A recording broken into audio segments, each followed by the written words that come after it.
People evaluated me as soon as I said I was from Clay County. Felt like I had to sell Clay County, but if you're from urban areas, you don't have to ever do that.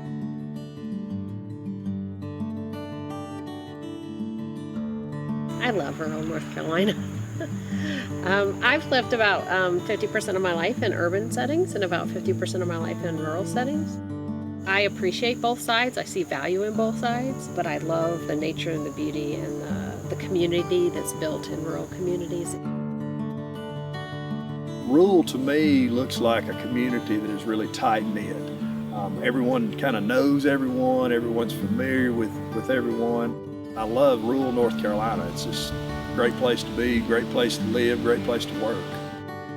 Hayesville is a people town. You don't have what you have in the city. And I think that's what kind of keeps people together.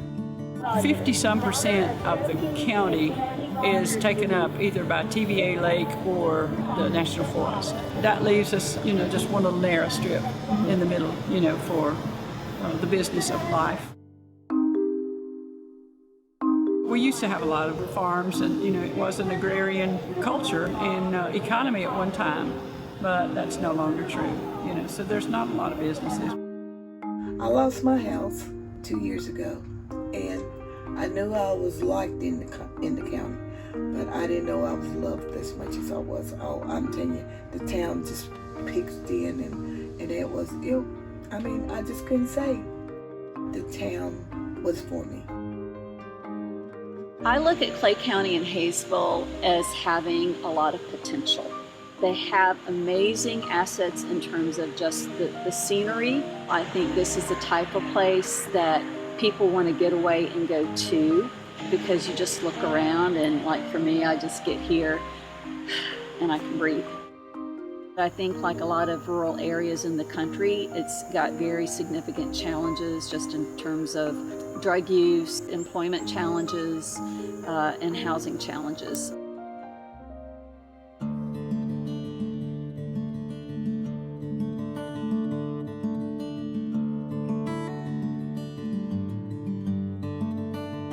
Trying to figure out how can we address and improve the quality of life for everyone over a long period of time, and that's why we've been focused on initiating some collaborations, finding our kind of niche in that, primarily with housing, but also making sure that we support what other groups in town are doing.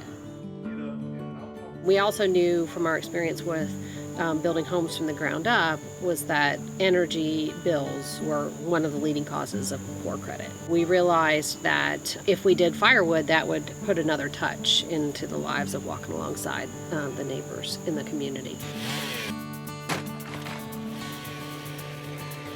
We're helping people by working in the wood yard at the Hinton Firewood Ministry, preparing wood. Today's our day where people come in and get wood.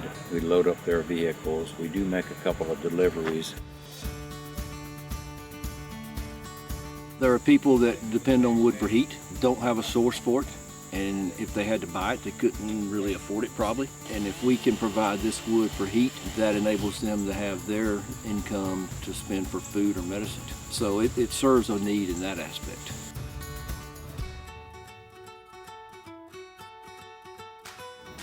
We realized that it was the best volunteer type opportunity that we had to actually really engage the recipients in the community. We've had several of them that have come out and gotten a load of wood from themselves, but also come back out and chopped more wood so that it can be given to somebody else. It's just a great tool to build relationships and to continue to show that you can be empowered and be part of helping yourself as helping the community. This is our bling, You have to get used to us.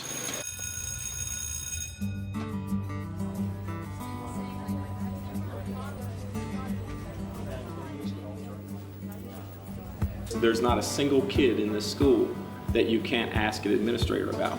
Everybody in our counseling department, every teacher here knows the backstory of every child that walks up and down our hallways, and there is absolutely no substitute for that. So that's kind of the primary feature, I think, of the strength of a small rural community like ours.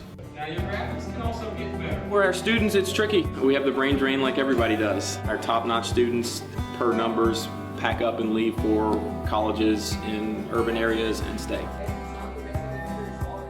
There's a pretty significant demographic of student who comes through the vocational programs here, CTE programs, and says, you know what, I want to be a blue-collar worker, or I want to be a skilled laborer, I want to be a plumber, electrician, roofer, construction worker. When you're in a small town, you have a lot of people that wear a lot of hats. Darren Cook is one of those people. He's teaching construction by day, and he's a minister by night. For my students, one, they get out and really work on something that's worthwhile that they can see. Even though we don't have major manufacturing here, opportunities for guys to go out and be in anything from swinging a hammer, or operating equipment, or in retail, or any of that is really great here. If you just want to be in the absolutely most peaceful place in the world, it's right here. Southern people in Southern Appalachia doesn't know you're not supposed to treat people nice. That's just the way life is. I love it up here. I feel at peace up here. I think there's a lot of opportunities to work together. People are working hard to try to improve the quality of life here.